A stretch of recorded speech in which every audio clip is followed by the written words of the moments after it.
Guerras de Identidade. Capítulo 13. Escada para o céu. Os dias estavam ficando escuros, mais curtos e mais frios. O inverno estava a caminho. Era hora de preparar a pilha de madeira para suprir a lareira atrás do frio cortante que logo desceria sobre o pequeno e feliz vale. O homem da casa estava ocupado cortando madeira quando espiou pelo canto do olho um pequeno par de sapatos.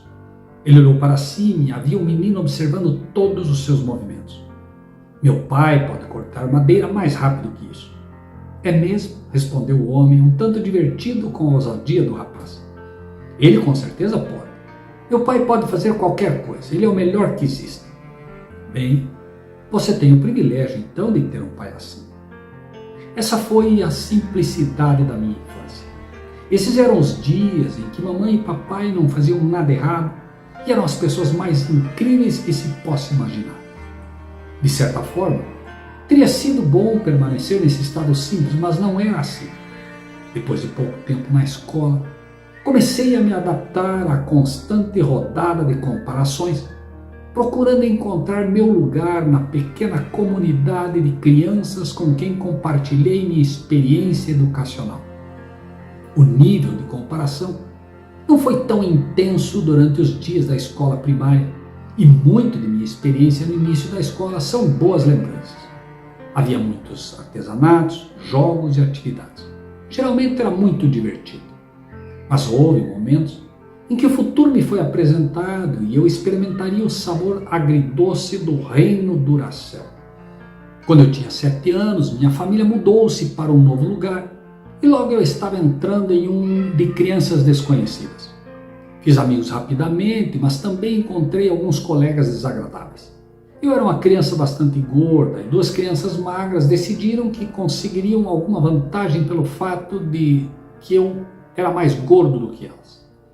Gordo, Alberto Gordo e Idiota são alguns dos nomes que me lembro. Foi uma experiência horrível e que muitos de nós encontramos na infância. Isso aconteceu dia após dia.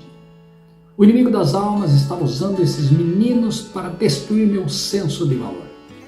A caminho da escola, certa manhã, decidi que bastava. Mãe, eu não vou sair do carro. Não vou para a escola. É claro que você vai, meu filho. Não, não vou. Quando chegamos, vi aquele par ameaçador com abutres esperando para atacar sua presa. Mamãe abriu a porta e tentou me tirar para fora. Os próximos minutos foram bastante intensos. Chutei, protestei, gritei e me agarrei na minha cadeira. Seria apenas o caso de um garoto típico e mal comportado? Talvez. Mas quando meu senso de identidade como pessoa estava sendo atacado, eu tomava algumas medidas desesperadas para me salvar. Na verdade, não me lembro do que aconteceu depois, mas lembro que o assédio moral parou. De qualquer modo, ali estava uma amostra real do que estava por vir. A crueldade manifestada nas crianças é o resultado cru e desenfreado dos princípios do reino comparativo de Satanás em ação. Muitas vezes podemos ficar atordoados pelo descarado egoísmo e ingratidão que as crianças exibem. Naturalmente, crescemos com essas características? Não. Como aprendemos, ninguém deixa este reino sem a assistência do filho de Davi. À medida que envelhecemos, simplesmente nos tornamos mais astutos e refinados. Quando cheguei ao ensino médio, eu estava bem programado. Eu estava aprendendo a adorar o Deus da educação, o Deus do esporte, o Deus da aparência física. Agora eu queria adorar o Deus do dinheiro, mas não tinha emprego. Tudo ao meu redor estava me dizendo que eu tinha que me esforçar para ser o primeiro, esforçar-me para alcançar. Aprendi que são apenas vencedores os que são aceitos e perdedores não valem nada. Muitas vezes meu incentivo para ir bem na escola foi motivado mais pela possibilidade de alcançar o primeiro lugar do que simplesmente apreciar o conteúdo do que eu estava aprendendo. Eu assistia filmes na televisão que reforçavam essa crença. Os principais atores masculinos foram retratados como tendo de realizar um grande feito que derreteriam o coração de uma jovem. Isso me ensinou que um relacionamento era algo que você alcança e que a jovem parecia mais um prêmio do que uma amiga. Não que você afirme isso de maneira categórica. Tudo isso acontece no nível do subconsciente. Era hora de sonhar. Costumava deitar na minha cama e sonhar em acertar as vitórias da Austrália, meu local, em uma partida de cricket, ou marcar o gol final, ou arriscar a vida e os membros para salvar uma jovem donzela em perigo. Esses sonhos formaram o tecido do meu sistema de valores.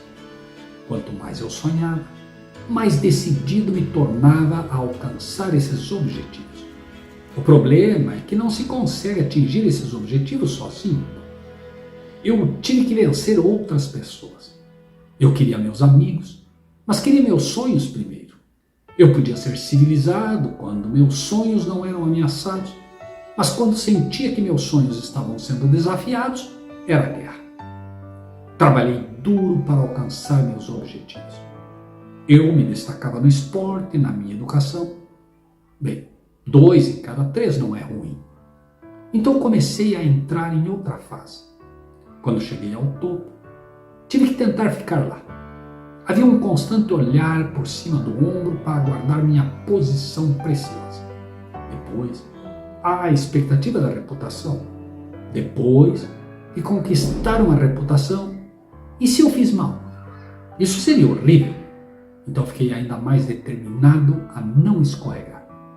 Essa batalha continuou por um tempo até eu começar a perceber que alcançar todos os meus objetivos seria quase impossível. Isso me levou a ter explosões de raiva. Eu acho que devo ter me sentido traído. Eu havia servido bem meus mestres e agora eles estavam zombando de mim. Fui treinado em um sistema que nunca poderia me dar uma sensação duradoura de valor e, portanto, fiquei com raiva. Muitas pessoas lutam para discernir a volatilidade e destrutividade frequentemente exibidas pelos jovens e por que muitas delas cometem suicídio ou recorrem a compulsões de beber e usar drogas. Acredito que é muitas vezes porque eles percebem que nunca alcançarão seus sonhos através dos métodos que lhes foram ensinados. Eles nunca serão ótimos aos olhos dos outros e, portanto, se autodestroem. Lembro-me de um dia que estava jogando basquete. O jogo estava disputado e a pressão estava alta. O cara que eu estava marcando subitamente fez um movimento para a cesta. E quando ele levantou a bola, eu a alcancei e atirei de sua mão. Para minha descrença, ouvi o apito do árbitro e a palavra falta. Eu sabia que não havia tocado e de repente essa raiva surgiu dentro de mim. Raiva que esse sistema miserável que me prometeu o mundo não me deu nada. Fui até o árbitro e fiquei a 5 centímetros do seu rosto e apenas aumentei o volume para um nível obsceno de decibéis. Algo estalou dentro de mim e eu não estava me segurando. Fui prontamente expulso da quadra e banido da competição. Ao sair, acredito que Deus falou comigo. Eu me perguntei, o que há de errado com você? Você está perdendo o controle. Foi a primeira vez que eu realmente olhei para mim mesmo e questionei a direção que eu estava seguindo. Deus estava me chamando para procurar algo melhor. Comecei a sentir que tinha que haver uma maneira melhor. O inimigo da minha alma também percebeu isso e tentou me levar mais fundo na tentativa de provar a mim mesmo, como um fumante que sente que chegou sua hora de parar e começa a fumar 2 vezes mais cigarros. Comecei a retroceder à medida que meus sonhos se desvaneciam e me tornei melancólico. Um dia minha mãe entrou no meu quarto e começou a reclamar sobre a triste condição do mesmo. Digamos que não era o ideal, como a maioria dos quartos de meninos adolescentes. Fiquei irritado por ela ter entrado no meu espaço e estar me ordenando. Soltei uma série de palavras escolhidas e disse a ela para me deixar em paz. É interessante ver as diferentes maneiras pelas quais Deus pode alcançar uma pessoa. Muitos de meus amigos se referiam às mães como a velha ou com uma linguagem juvenil. De alguma forma, meu pai conseguiu me ensinar a ter um certo respeito pelos meus pais e eu jurei que nunca falaria à minha mãe da maneira como falavam alguns de meus amigos. quando proferi essas palavras sobre minha mãe. Foi como se a última gota da minha dignidade tivesse sido arrancada. Fiquei chocado ao dizer essas coisas e minha depressão aumentou. Eu estava chegando ao ponto de não me importar mais, e esse é um lugar muito perigoso para se estar.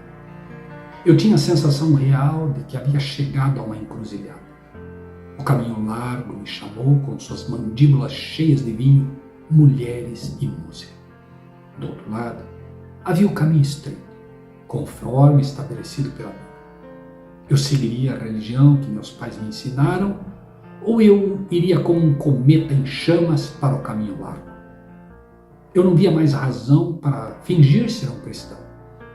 Agora estava claro para mim que eu nunca havia sido um cristão, que nunca fui realmente um cristão, mesmo tendo sido criado em um ambiente cristão.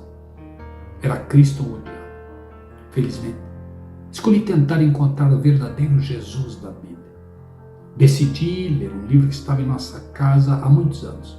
Se chama Passos para Cristo. Agora esse título parecia perfeito para minhas necessidades. Comecei a ler com fome e desespero de encontrá-las. Eu tive que encontrar a escada para o céu, porque não aguentava mais o reino de Satanás.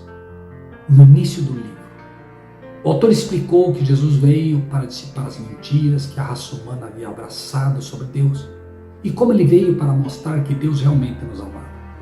Bebi as palavras como a terra seca sobre a chuva de verão. O autor me convidou a pensar em Jesus no jardim de Getsêmani e segui-lo até a cruz. Enquanto eu estava imaginando essas cenas, de repente senti como se estivesse de pé e olhando para ele. A figura na cruz parecia muito real e eu recebi essa forte impressão de que ele estava pendurado ali porque me amava e entendia a minha necessidade desesperada de escapar do reino de Satanás. Recebi o pensamento de que podia confiar nele como meu melhor amigo e que ele me guiaria ao reino celestial. Ao contemplá-lo ali, senti um imenso sentimento de gratidão por ele estar disposto a me salvar e senti o peso da culpa, ansiedade, depressão e medo que eu carregava durante anos apenas rolar pelas minhas costas. Uma paz entrou no meu coração que eu nunca havia sentido. E então chorei de alegria. O filho de Davi rompeu a minha escuridão e a perfurou como a luz do dia.